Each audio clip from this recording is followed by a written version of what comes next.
नमस्कार श्रोताओं, शाम के ठीक 7:20 हुए हैं और ये समय है आपके अपने कार्यक्रम स्पोर्ट्स कैन का। आज के स्पोर्ट्स कैन के इस एडिशन के साथ मैं हूं आपका होस्ट और दोस्त सिद्धार्थ सिंह। तमाम खेल खबरों पर विस्तार से चर्चा के लिए हमारे साथ मौजूद हैं वरिष्ठ खेल पत्रकार राकेश थापरियाल। राकेश, स्पोर्ट्स कैन कार्यक्रम में आपका स्वागत है। बहुत बहुत धन्यवाद सिद्धार्थ। आगे बढ़ने से पहले सबसे पहले नजर स्पोर्ट्स हेडलाइंस पर। खेलो इंडिया विश्वविद्यालय खेलों का समापन आज बेंगलुरु में सांस्कृतिक कार्यक्रमों के साथ हुआ। आईपीएल क्रिकेट में अब से कुछ देर बाद गुजरात टाइटंस का सामना पंजाब किंग्स से होगा। मेजबान केरल ने संतोष ट्रॉफी राष्ट्रीय फुटबॉल टूर्नामेंट का खिताब जीता और शतरंज ओलंपियाड में भारत की टीम 1 चौथे स्थान पर।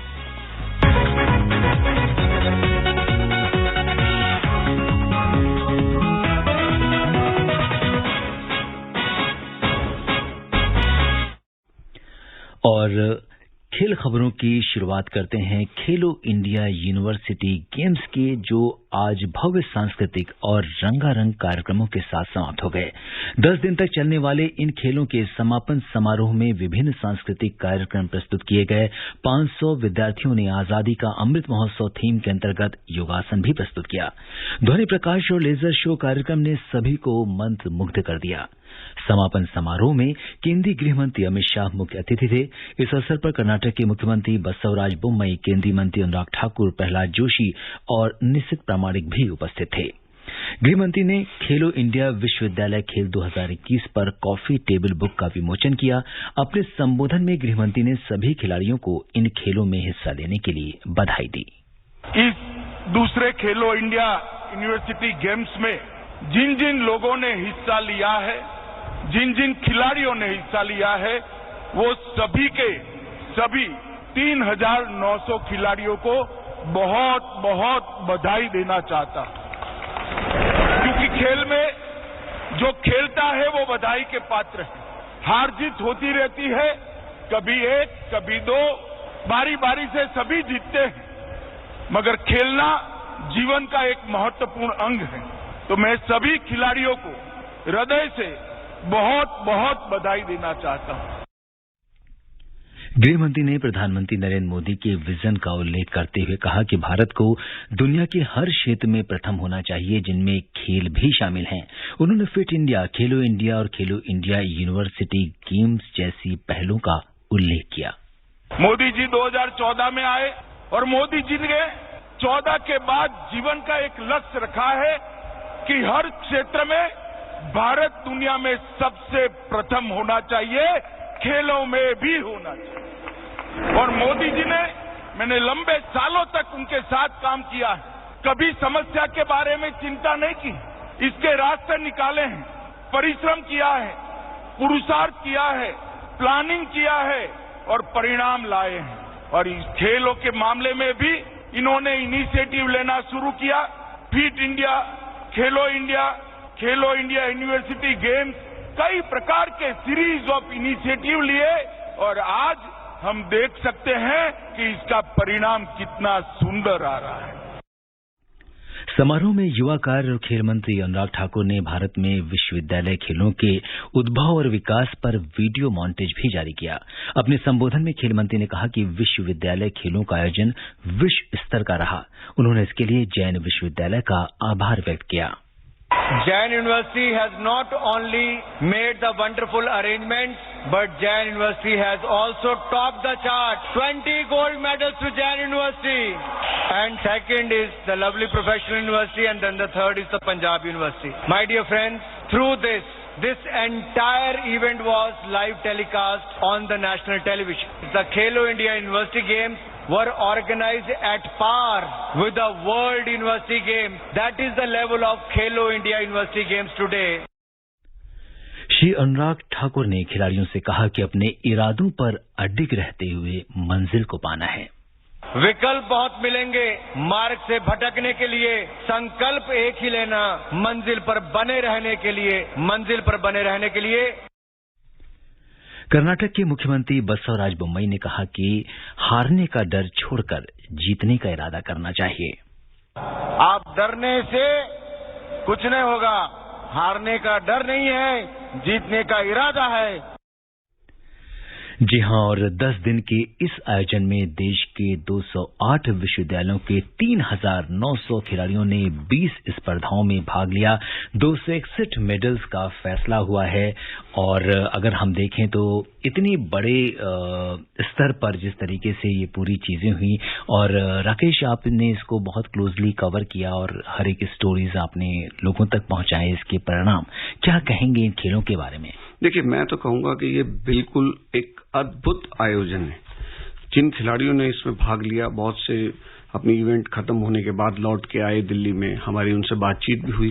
तो मतलब ऐसा आयोजन के top class stadiums, top class facilities और टॉप क्लास आपके रहने खाने का, आने जाने का, ऐसी जो सुविधा मिली, और उसके अलावा जो आपके दोस्त, रिश्तेदार, नातेदार, आपके सहयोगी जो उसमें भाग नहीं ले पा रहे, उम्र के बड़े हैं या छोटे हैं, वो सब टेलीविजन पे आपको लाइव देख रहे हैं। आप देखिए कितनी बड़ी ये सुविधा है कि नेशनल टेलीविजन के ऊपर बैठ के कोई अपने बच्चे को जब देखता है ना, तो उसे फक्र होता है माता पिता को कि हमने इसके लिए जो मेहनत की, इसको खिलाड़ी बनाने के लिए, जो खेल का इसको दिलचस्पी बढ़ाई, तो आज वो सपना साकार हुआ। चाहे वो मेडल जीते या ना जीते, मेडल जीते तो सोने पे सुहागा है। आप देखिए इसके अंदर, क्योंकि खेलो इंडिया एक ऐसा स्कीम है भारत सरकार की कि जिसके जरिए आपका ओलंपिक तक का रास्ता जाता है।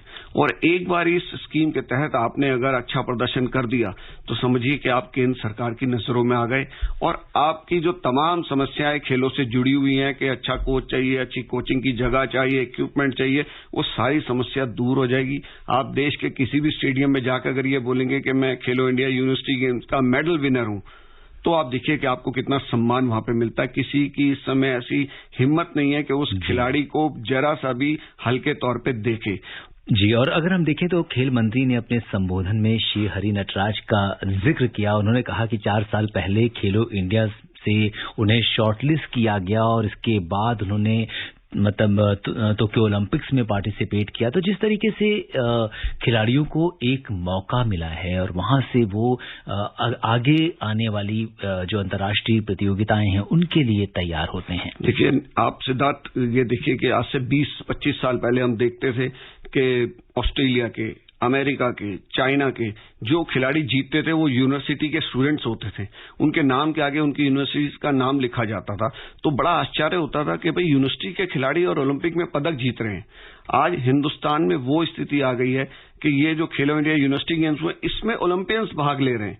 आप देखिए, आपने श्री हरि नटराज का नाम लिया, बहुत अच्छे तैराक ओलंपिक में भाग लेके आए, लेकिन उसके बावजूद आप देखिए कि बेस्ट जो प्लेयर है वो कौन बना? एक ऐसा तैराक शिवा श्रीधर, जिन्होंने की 7 गोल्ड मेडल जीते हैं, 2 रजत पदक भी जीते। मतलब ऐसा धमाकेदार प्रदर्शन है एक ओलंपियन के रहते हुए। एक एथलीट प्रिया मोहन है जिन्होंने 200-400 मीटर में गोल्ड मेडल जीता, और 200 मीटर में तो उन्होंने दुती चंद जैसी एथलीट को हराया। दुती चंद को हराना, जिनका इतना नाम रहा हो, जो विश्व स्तर पर यूनिवर्सिटी लेवल पे मेडल जीती हुई भारत की एथलीट, उनके रहते प्रिया मोहन ने गोल्ड मेडल जीता। तो ऐसा जबरदस्त प्रदर्शन के जो ओलंपियंस है वो नहीं जीत पा रहे इन खिलाड़ियों से। देखिए क्या होता है कि कम सुविधाओं में जब आप प्रैक्टिस करते हैं, उसके बाद जब आपको सर्वश्रेष्ठ सुविधाएं मिलती हैं, एक अच्छा आपको स्टेडियम मिलता है, अच्छा खाना पीना आपका हो रहा है, अच्छी देखभाल आपकी हो रही है, तो खिलाड़ी का प्रदर्शन सुधरता है। तो वो हमारे खिलाड़ियों ने यहाँ पर दिखाया है। 97 के करीब जो खेलो इंडिया विश्वविद्यालय गेम्स के रिकॉर्ड या तो टूटे हैं या बराबर हुए हैं। आप देखिए 42 तो रिकॉर्ड वेट लिफ्टिंग में टूटे, 28 तैराकी में है, 23 एथलेटिक्स के अंदर है। तो बहुत जबरदस्त 2 राष्ट्रीय रिकॉर्ड भी टूटे हैं। आप देखिए दिलचस्प बात यह है कि कितनी बड़ी बात है कि यूनिवर्सिटी गेम्स है और 2 राष्ट्रीय रिकॉर्ड भी इसमें टूटे हैं। तो बहुत ही अच्छा प्रदर्शन, और मुझे लगता है कि हमारे देश के प्रधानमंत्री श्री नरेंद्र मोदी ने, खेल मंत्री हमारे अनुराग ठाकुर जी ने, इन्होंने जो सपना देखा और चीजों को जिस तरीके से आगे बढ़ाया है, आज खिलाड़ियों में भावना है कि भाई हम जो भी सुविधा मांगेंगे हमें मिलेगी, और सरकार उसको देने के लिए बिल्कुल तैयार है। बिल्कुल। और एक तो अनाउंसमेंट हम देखें तो खेल मंत्री ने वहीं पे किया कि जो कबड्डी का जो इवेंट हुआ था, इसके बाद जो टॉप 2 टीम्स हैं उनको कबड्डी प्रो लीग में उन्होंने उनको उनके ऑक्शन के लिए, उन खिलाड़ियों के लिए उसमें पार्टिसिपेट करने का उन्हें न्योता दिया, और ये भी बताया कि ये चीजें मंजूर हो गई हैं। और जिस तरीके से जैसा आपने बोला कि 2 नेशनल रिकॉर्ड जो है, चाहे अगर हम देखें पुरुषों के 200 मीटर व्यक्तिगत मिडले में शिवा श्रीधर ने नया रिकॉर्ड बनाया, वहीं भारोत्तोलन में एन मारिया ने महिलाओं के 87 किलोग्राम वर्ग के क्लीन और जर्क में नया राष्ट्रीय रिकॉर्ड बनाया है। तो कहीं ना कहीं सब चीजें बहुत ही अलग थी। जैन विश्वविद्यालय ने 20 स्वर्ण के साथ यहां पर पहला स्थान हासिल किया। लवली प्रोफेशनल यूनिवर्सिटी ने 17 स्वर्ण के साथ दूसरा, और पंजाब विश्वविद्यालय ने 15 स्वर्ण पदकों के साथ अगर हम देखें तो तीसरा स्थान हासिल किया है।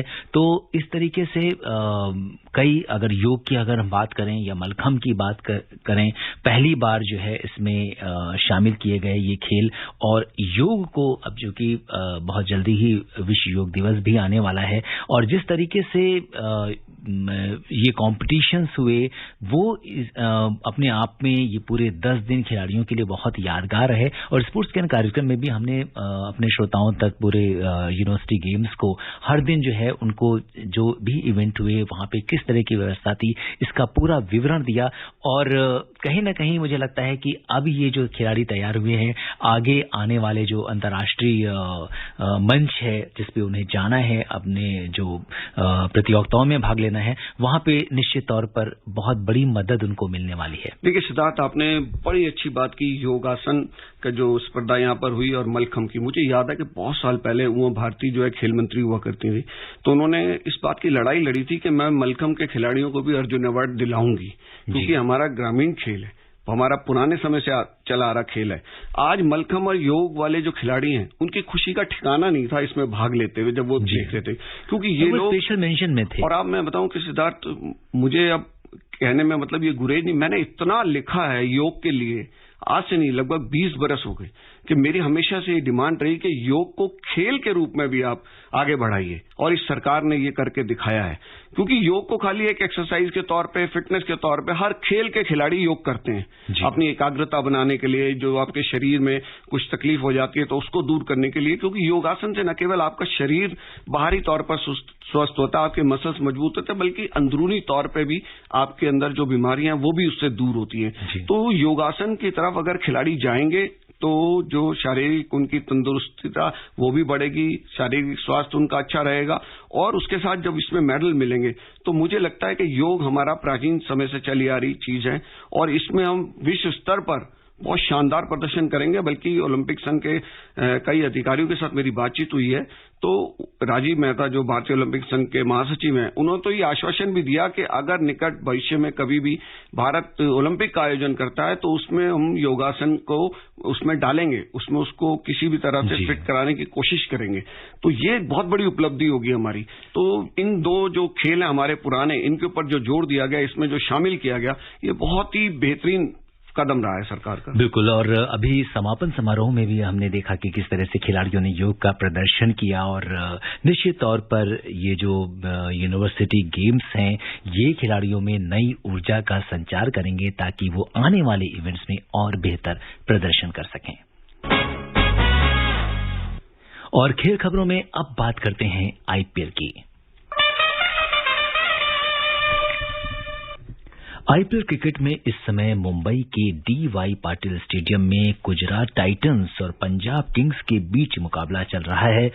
गुजरात ने टॉस जीतकर पहले बल्लेबाजी करने का फैसला किया है। आइए जानते हैं आज के इस मैच पर खेल डेस्क की खास रिपोर्ट। इस समय आईपीएल क्रिकेट में गुजरात टाइटंस और पंजाब किंग्स की टीम मुंबई के डी.वाई. पाटिल स्टेडियम में आमने सामने है। विपरीत परिस्थितियों में वापसी करने वाले गुजरात टाइटंस की टीम जब पंजाब किंग्स का सामना करेगी तो उसकी निगाह प्लेऑफ में अपनी जगह पक्की करने पर होगी। पहली बार आईपीएल में भाग ले रही गुजरात की टीम को अब तक हराना आसान नहीं रहा है। उसने 9 में से 8 मैच जीते हैं और लगातार 6ठी जीत दर्ज करने से वो प्लेऑफ में जगह बनाने वाली पहली टीम बन जाएगी। गुजरात के इस शानदार प्रदर्शन का कारण विपरीत परिस्थितियों में भी दमदार वापसी करना है। राहुल तेवतिया, डेविड मिलर, राशिद खान या कप्तान हार्दिक पांड्या, इन सभी ने अब तक टूर्नामेंट में मैच विजेता प्रदर्शन किया है। यदि कोई ये खिलाड़ी नाकाम हो जाता है तो दूसरा बखूबी जिम्मेदारी निभाता है। हार्दिक ने रॉयल चैलेंजर्स बैंगलोर के खिलाफ जीत के बाद कहा था, ये इस टीम की खूबसूरती है कि खिलाड़ियों ने दिखाया है कि वो मुश्किल परिस्थितियों में भी क्या कर सकते हैं। पिछली बार जब गुजरात और पंजाब का सामना हुआ तो तेवतिया ने आखिरी 2 गेंदों पर छक्के लगाकर अपनी टीम को जीत दिलाई थी। पंजाब अब अनुकूल परिणाम की उम्मीद कर रहा होगा, इसके अलावा वो नहीं चाहेगा कि मैच पिछली बार की तरह अंतिम गेंद तक पहुंचे। पंजाब की टीम के प्रदर्शन में फिर से निरंतरता का अभाव रहा है और उसे अब तक 9 मैचों में से 5 में हार मिली है। उसके शीर्ष बल्लेबाज कप्तान मयंक अग्रवाल, जॉनी बेयरस्टो, शिखर धवन और लियाम लिविंगस्टोन ने टुकड़ों में अच्छा प्रदर्शन किया है। उन्हें अपने प्रदर्शन में निरंतरता लानी होगी। गेंदबाजी विभाग में तेज गेंदबाज अर्शदीप सिंह ने ही लगातार अच्छा प्रदर्शन किया है। पिछले मैच में उसके गेंदबाजों ने अच्छा खेल दिखाया था, लेकिन बल्लेबाजों ने उसे निराश किया। गुजरात की टीम में विकेटकीपर रिद्धिमान साहा ने मैथ्यू वेड की जगह अच्छी संभाली है। उनके सलामी जोड़ीदार शुभमन गिल ने अच्छी शुरुआत की थी, लेकिन फिलहाल उन्हें अच्छा प्रदर्शन करना होगा। वो निश्चित तौर पर फॉर्म में वापसी करने की कोशिश करेंगे। गुजरात के लिए बल्लेबाजी का मुख्य आधार हार्दिक रखे हैं। उन्होंने जिम्मेदारी भरी पारी खेली है। हार्दिक ने अब तक कुल 308 रन बनाए हैं और वो टूर्नामेंट में सर्वाधिक रन बनाने वाले बल्लेबाजों में चौथे स्थान पर हैं। मिलर और तेवतिया ने फिनिशर की भूमिका शानदार ढंग से निभाई है। पिछले मैच में राशिद खान ने भी छक्के जड़ने के अपने कौशल का अच्छा नमूना पेश किया। जी हाँ, और अगर हम देखें तो दोनों टीमें जो हैं समय आमने सामने हैं और अभी गुजरात टाइटंस का जो स्कोर 1 ओवर और 3 गेंद का खेल हो चुका है। बिना किसी नुकसान के 12 रन बना लिए हैं गुजरात ने। तो आज के इस मैच पर क्या कुछ लगता है राकेश आपको? देखिए, वैसे तो T20 में कहना मुश्किल है, लेकिन गुजरात टाइटंस का जिस तरीके का प्रदर्शन इस आईपीएल के अंदर रहा है, तो मुझे लगता है कि वो जीत के दावेदार यहां पर होंगे। और बहुत ही शानदार प्रदर्शन पूरी आईपीएल के अंदर, 16 पॉइंट से सबसे ऊपर और प्लेऑफ में निकल चुके हैं। तो बहुत ही शानदार उनका प्रदर्शन है और मुझे लगता है कि किंग्स पंजाब को उनके खिलाफ जीतने के लिए बहुत ही तगड़ी मेहनत करनी होगी और उन्हें कम स्कोर पे रोकना होगा। कम स्कोर पर रोकना होगा। और पिच के बारे में भी ये कहा जा रहा है कि बाएं हाथ के बल्लेबाज के लिए ऑफ साइड थोड़ी छोटी है, पिच पर घास मौजूद है और गेंद बल्ले पर अच्छी आएगी, तो एक बड़े स्कोर का एक्सपेक्टेशन किया जा रहा है। नहीं, बिल्कुल। देखिए, आईपीएल के ज्यादातर मैचेस ऐसी ही पिचों के ऊपर खेले जाते हैं। वो तो ये है कि अब इसको समेट के रखा गया है कुछ मैदानों में। अगर ये पूरे भारत में आईपीएल होती तो इसका नजारा ही कुछ और होता।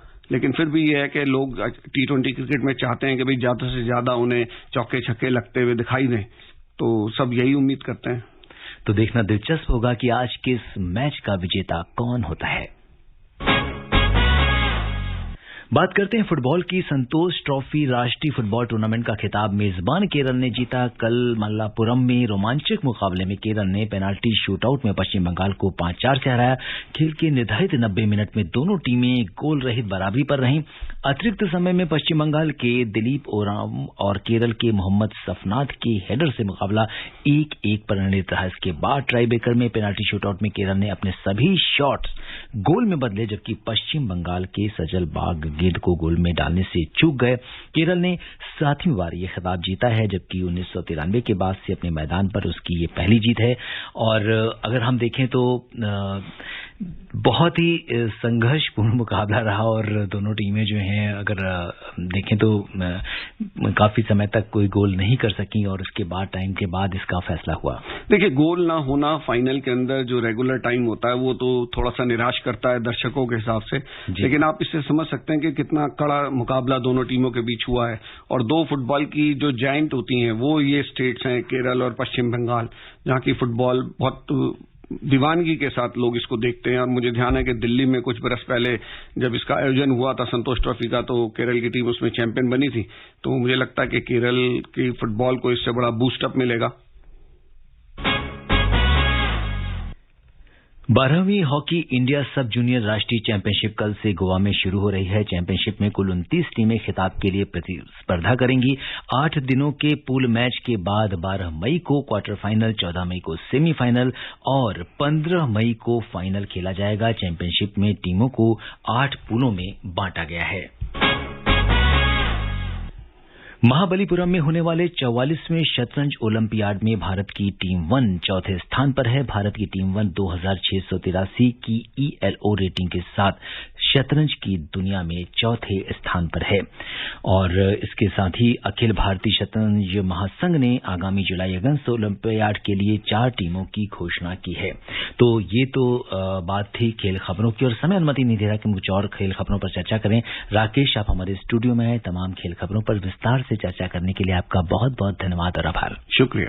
श्रोताओं, स्पोर्ट्स कैन में आज के लिए बस इतना ही। अगर आप इस कार्यक्रम को दोबारा सुनना चाहते हैं तो लॉग ऑन कर सकते हैं हमारी वेबसाइट newsonair.nic.in पर। कल शाम 7:20 पर दोबारा मुलाकात के वादे के साथ इजाजत दीजिए अपने होस्ट और दोस्त सिद्धार्थ सिंह को। तब तक के लिए नमस्कार, शुभ रात्रि।